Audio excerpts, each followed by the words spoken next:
Now, you know, everybody is talking about Daenerys going mad, Cersei going mad. What about me? I mean, nobody's concerned about me because this show got me going just a little cuckoo. They think Tyrion's drinking. Wow. You already know the deal. Spoilers ahead. Let's go.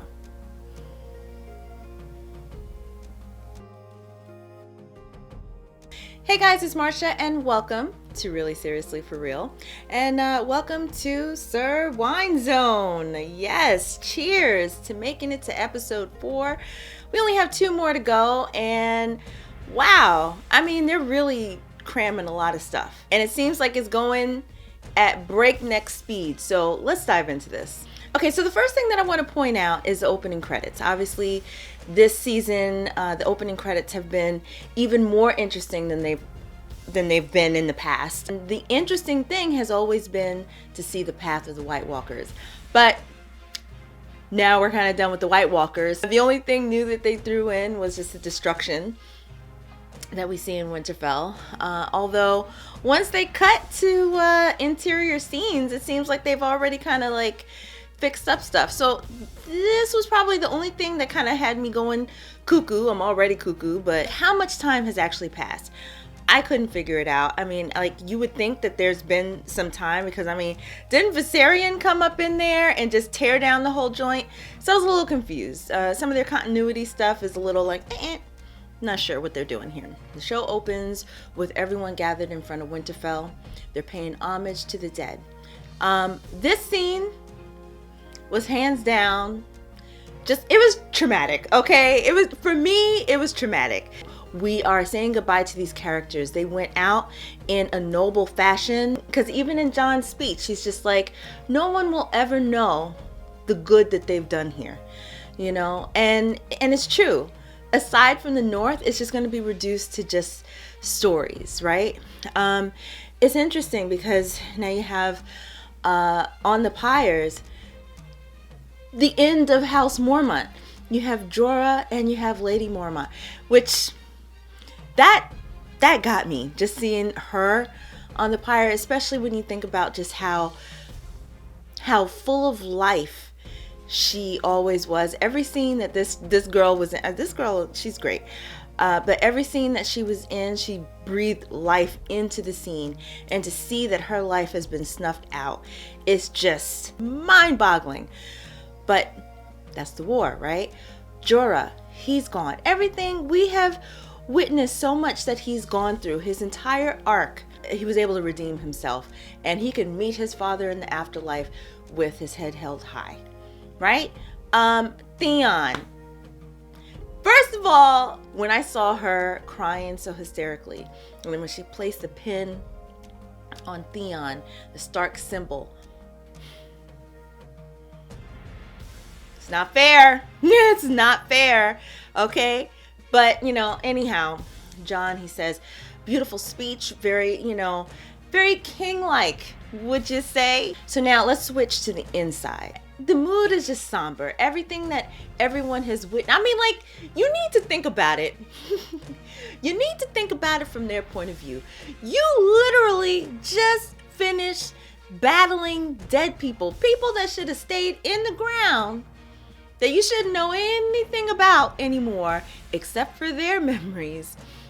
But you are literally battling them. Can you imagine the type of just emotional and mental trauma that you have gone through in this battle itself here?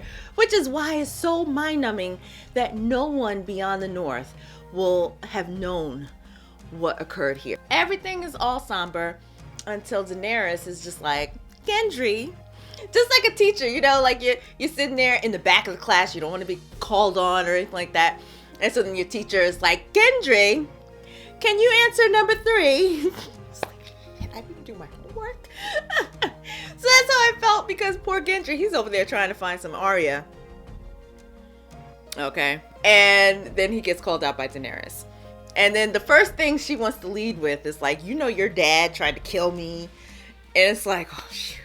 See, this is what happens when you have a little bit too much liquor. So anyway, he's just like, I really didn't know anything about this. So, like, seriously? Like, you want to bring this up now? I thought we were all friends. Anyway, so she does her whole spiel. And then it's funny because she's just like, okay, so like, who's running Storm's End? Anyone know? Anyone? Bueller? No? Okay. How about you? Ha! There we go. Lord Gendry Baratheon. He is official now. That's pretty cool. And everybody's like, yay, hip hip, right? And I'm sure everybody else is like, okay, so wait a minute, hold on. I fought in this crazy war too. Do I get a, like Lord Glover and them, they vanquished, so can I have their castle? But ultimately after that, everybody is like, huh, okay, you know what? Yeah, we can chill. And I even liked what the Hound was telling Gendry earlier, where he's just like, listen, they're dead. You're not. You're allowed to live. That was kind of the same. It was almost like everybody kind of needed the thumbs up or the okay to party, right? So they do, and the liquor again starts flowing, and then it was really cute because you see Brienne, Pod, Tyrion, Jaime, they're all just kicking back, relaxing, playing their little drinking game. I was like, oh, call back to way back when. Shay and Bran. We'll talk about him later. But it was just really sweet to see Brienne relax. Like, her little dimples were coming out. She was just so playful and so happy. It was just really nice to see. It's really nice to see. The only problem that I was having was poor Daenerys. How are you going to be up in a party and your bestie isn't there? Like, literally, it is mandated. If you have a best friend, your best friend has to be at your side at a party. You're in a party where the Northerners are like sketchy. Well, I don't want to say, because they did toast to the Dragon Queen, which was nice. Okay, a little acknowledgement. But then Daenerys immediately turns the attention back to Arya. So Daenerys, that was your fault. You should have kept the spotlight on you if that's where you wanted it. So your fault, Daenerys. Again, I don't like, where was Missandei? Literally, she should have been there. That was when it's just like, hey, girlfriend, stick close. Okay. No, Daenerys is stuck with Varys. And Varys is already, the wheels are turning in his head like, oh, she crazy. No, Varys, you're crazy. Because if her best friend isn't there, then you need to be her best friend. Okay? If you're going to sit there and stare at the back of her head that whole time, you could have been there like, hey, girl, you okay? You want some more wine? Loosen up, hun. Don't worry about them. They're all drunk. That's what Varys should have been doing. Not sitting there watching her get mad. So anyway, Daenerys, she leaves. Again, everybody's just like regaling John. Like, oh, what a man. And isn't that the thing though? John always gets the credit. Even when other people are doing a whole bunch of crap. Right? I mean, he's sitting there yelling at a dragon. He didn't actually win the war. Right? He didn't even fight the Night King. I'm just saying, same thing with the Battle of the Bastards. He's the one that was running off and doing some craziness. They were about to lose if it wasn't for Sansa. So it's a little maddening that he always gets credit for the battles. So, whatever. There's a little talk between Varys and Tyrion later on in there talking about, where men get the credit. It all depends on what's in between your legs.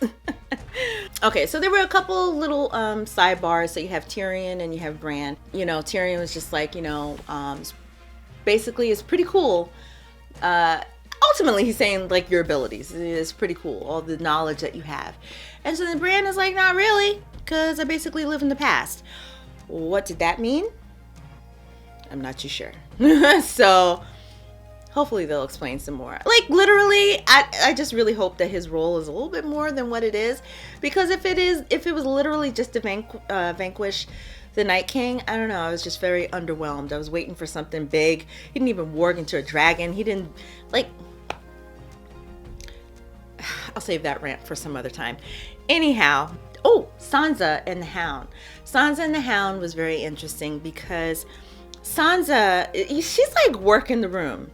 Okay. And it's so interesting because, again, she has been schooled by some of the best conniving people in the realm. Okay. Cersei, Olenna, the granddaughter. Dang, I can't remember her name. Marjorie.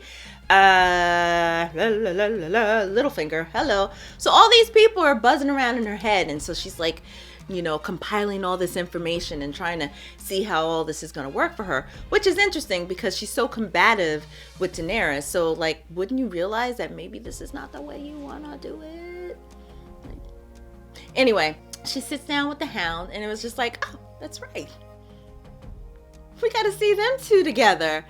And so it was awesome that he was able to see that ultimately Sansa could take care of herself.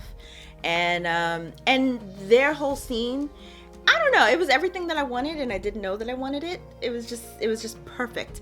It was perfect. Even her telling him that she did away with Ramsay with hounds and his chuckle, it just made me so happy. It was just, I don't know. Anyway, so now let's just cut back over to Brienne and all them.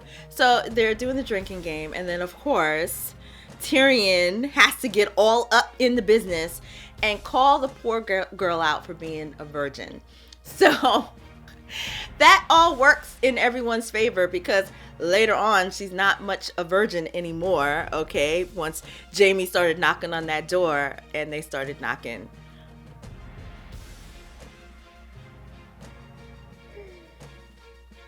What do I always say? Sexy time. Yes, it was. I liked it too because it was very much characteristic of their personality. It was perfect. It wasn't like overly sexualized. It wasn't out of character for either one of them. Like they couldn't even get the whole undressing each other right. It was just like, oh, good heavens, let me do it, And I loved it because it was not like, Jaime seducing Brienne. It was a little bit of both. I liked it a lot. You go ahead, Brienne. Get yourself some nookie. Now, who's not getting any nookie? Okay, actually, let's just get rid of this one. Arya and Gendry. Gendry proposed marriage to Arya. I mean, I don't know. I was just a little like, okay, whatever. We already know that Arya is not the lady. And I don't know. I guess, Gendry, didn't you know that too? It's not her. And I don't know. They've just used that line so many times now. Like, it's not me.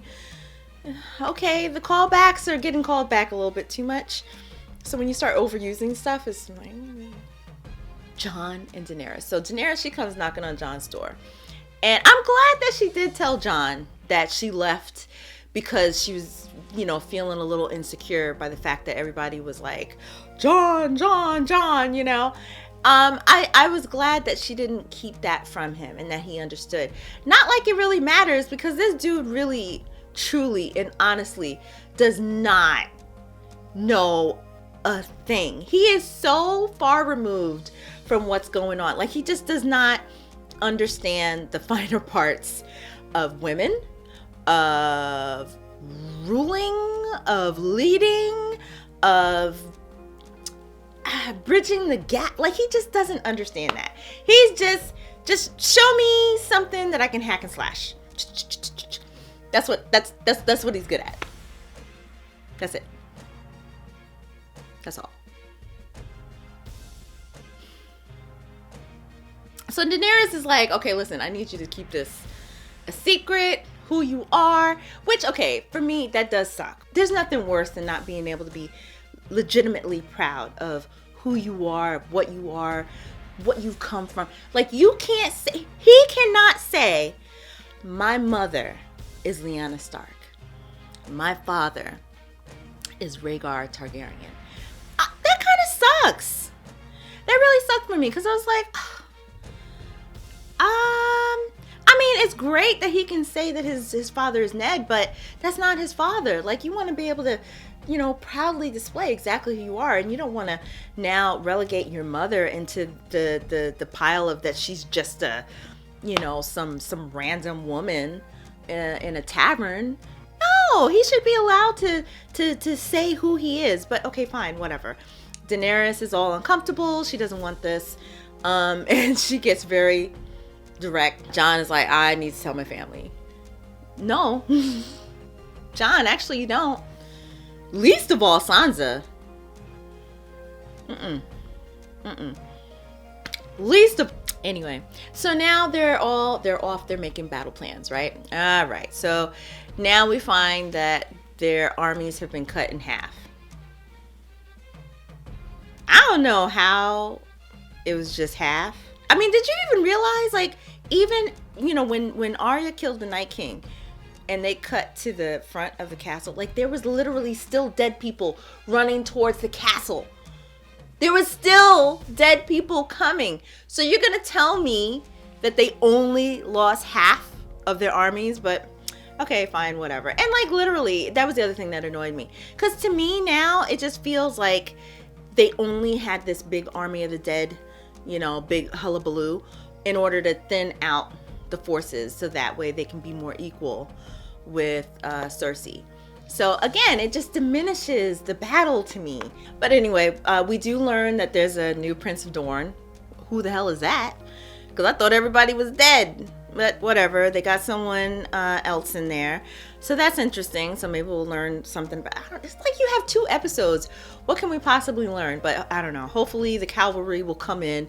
Maybe Yara will ship everyone in and, you know, they'll come in the last minute. So now Sansa, she jumps in. So Sansa is just like, okay, listen, the men need to rest. Yes! yes, the men, they do need to rest. Like, you just finished battling dead people. And then you had to cut down like 120 different trees.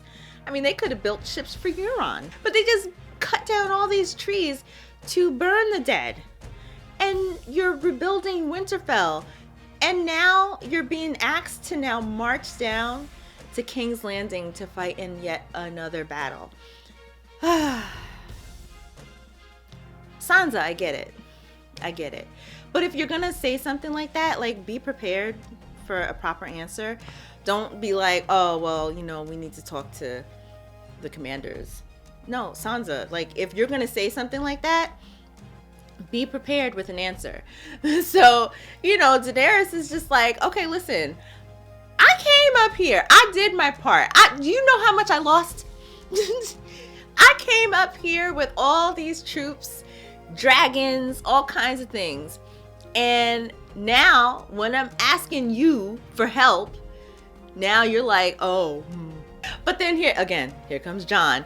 Like, John, why can't you be the one to be like, okay, listen, let's give it 1 more week, okay? We'll rest up the men. We'll make sure we have the supplies. We'll XYZ, etc., etc. Like, why can't you do that? Why can't you bridge the gap here? No, he now is just like, we're going to serve the queen because that's what we're going to do, etc., etc., etc. And I'm like, because now you're just exacerbating the strife between Daenerys and Sansa. And on the part of everything, he is siding with Daenerys in front of everybody, and going against Sansa. So yeah, his tact level is like that. So Stark kids, they need to talk. So they're out in the Godswood. First of all, I was glad that Arya voiced the fact that she, you know, agreed with John for bending the knee and what he did, and legitimized that it was a good idea at the time, even though I don't think he needed to bend the knee, but whatever. It's funny because, you know, Bran, he's been kind of running the show this whole time, and now it's up to you, John. Like, Bran, can you just tell me, like, is this a good idea? Like, should I, like, is there something I should know? Like, Bran, you know that Sansa is about to go and tell everyone. Why did you tell John? Like, So I've already jumped the gun. You know, he's having everyone swear to the gods in the sacred Godswood. Sansa's like, yep. Sansa! Like, 2 seconds later, she's telling Tyrion. And of course, Tyrion goes and tells Varys.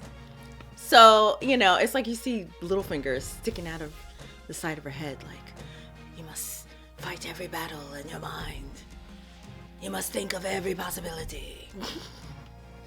So she's like, if I tell Tyrion. All right, so at some point, somewhere in all this, Bran comes up on Jaime and Tyrion, and I'm just like, well, geez, I'm not liking Bran right now, but whatever. I mean, I guess at the end of the day, the loyalty goes but so far if you keep getting, pushed around. And I guess he's just like, I need some assurances here.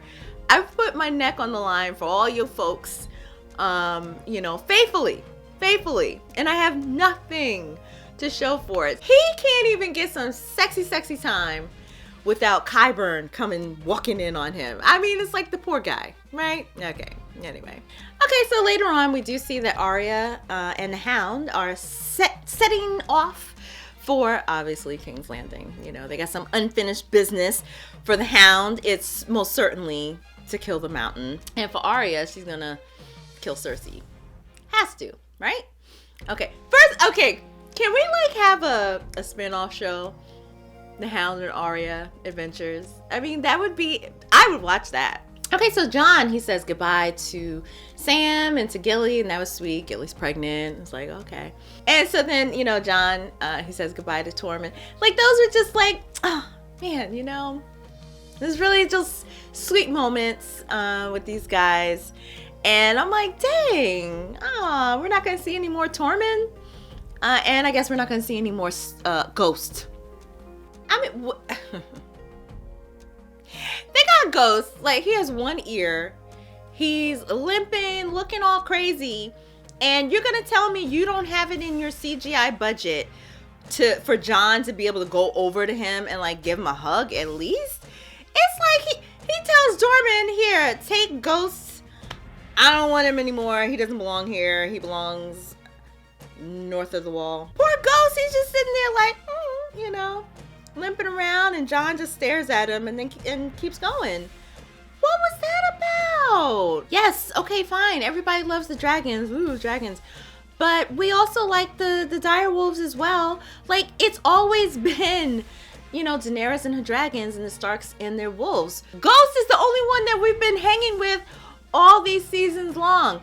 You could have given us a hug. Okay, just put a stuffed animal up there and just something.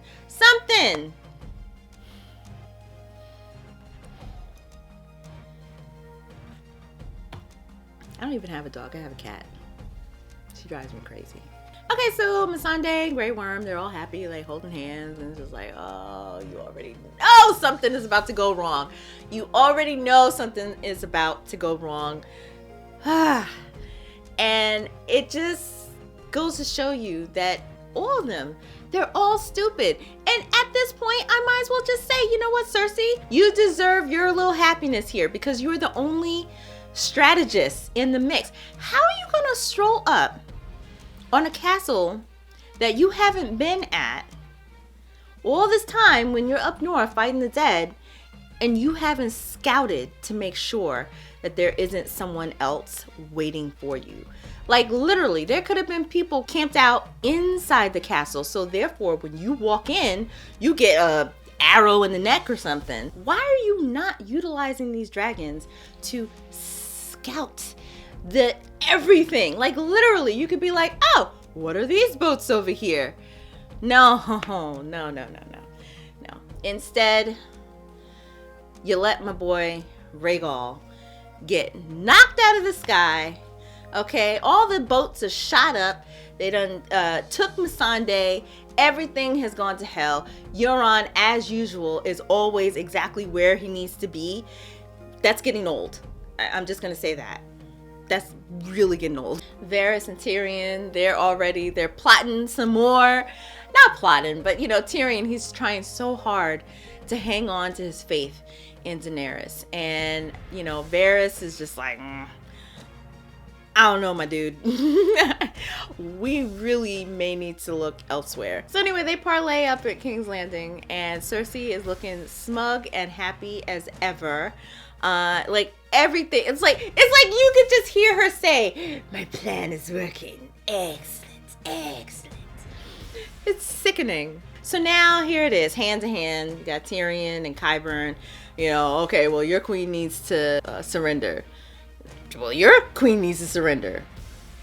What are you gonna do? What are you gonna do?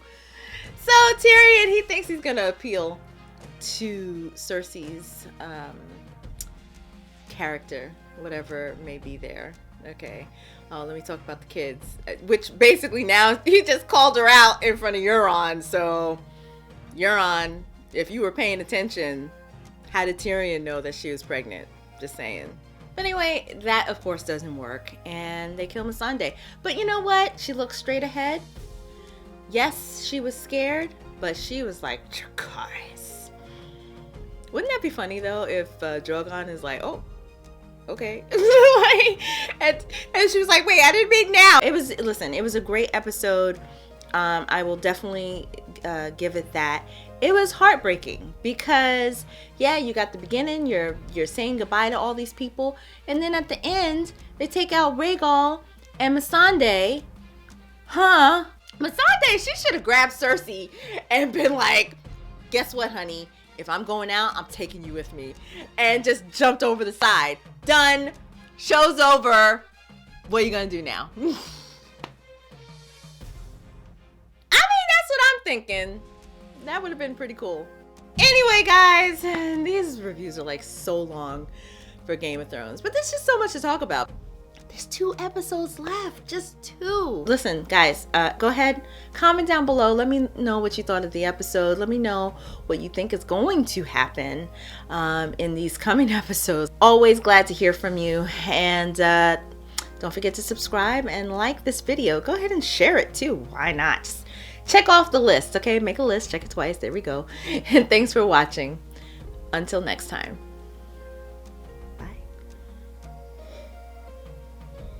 Ooh. That was actually really good.